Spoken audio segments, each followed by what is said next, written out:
Greetings, YouTube. It's show time.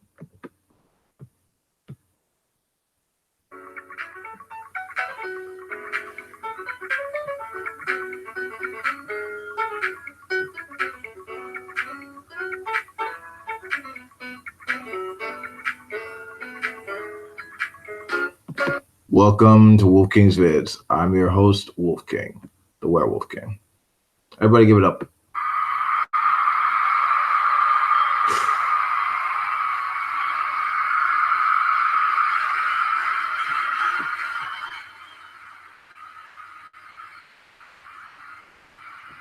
So the country of Saudi Arabia has experienced a series of executions. More than 30 have been executed in this latest story. I have the link. Let's see for the story right up here. Let's just where's that? All right, there we go.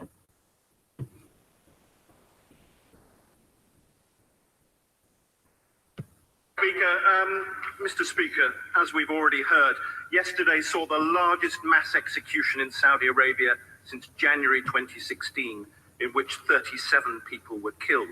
According to the official Saudi press agency, the men were executed, and I quote, for adopting terrorist and extremist thinking and for forming terrorist cells to corrupt and destabilize security.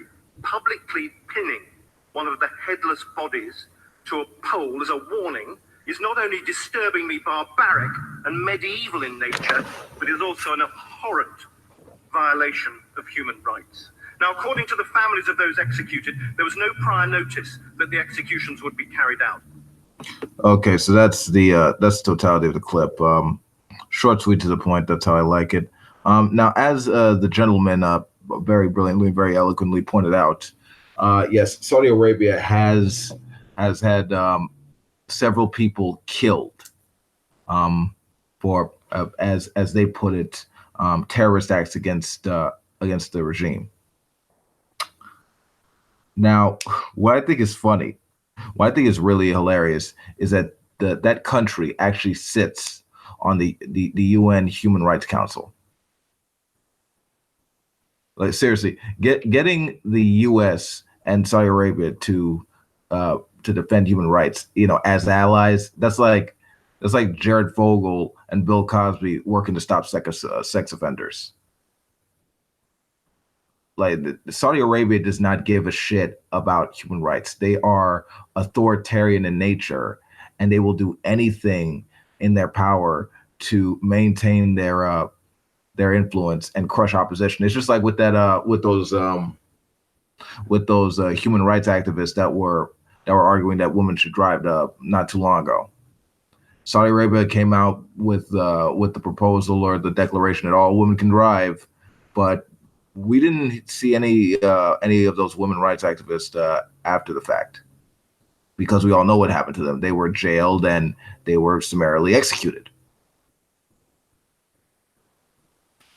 It's not really all that surprising. Any critics, any artists, anyone who questions the nature of the power of the Saudi royal family and their government, they're going to be immediately met with harsh punishment.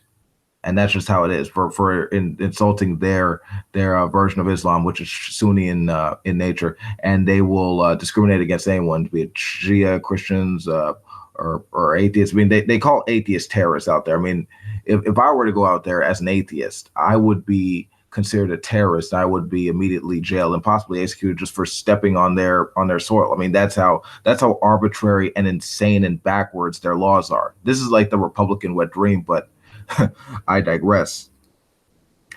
We're gonna keep hearing about this because these guys do not care about the modern social enlightenment principles, rational enlightenment principles that we've adopted in our quest for human rights, civil liberties. They don't care about that. They care about maintaining the dogmatic, primitive,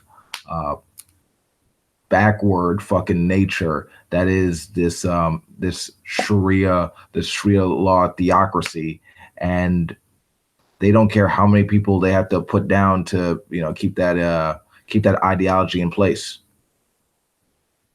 And I think the worst part is, as I said before, the United States is helping them encourage that with giving them weapons so they could kill people in Yemen and other countries. It's really disgusting, honestly. And I think absent of a major regime change or some kind of coup d'état or extreme reform, it's just going to keep going in this direction. And that's just sad. It's sad that they're doing that, and it's even more worse that we're funding them in a sense. But yeah, that's it really says a lot about the United States as far as our values go in our agenda. Yeah, but like, just fuck all that noise. Anyway, this has been the Werewolf King. Peace out. If you like this video, you know what to do. Stop by I Dare to Know, and peace out. Ciao.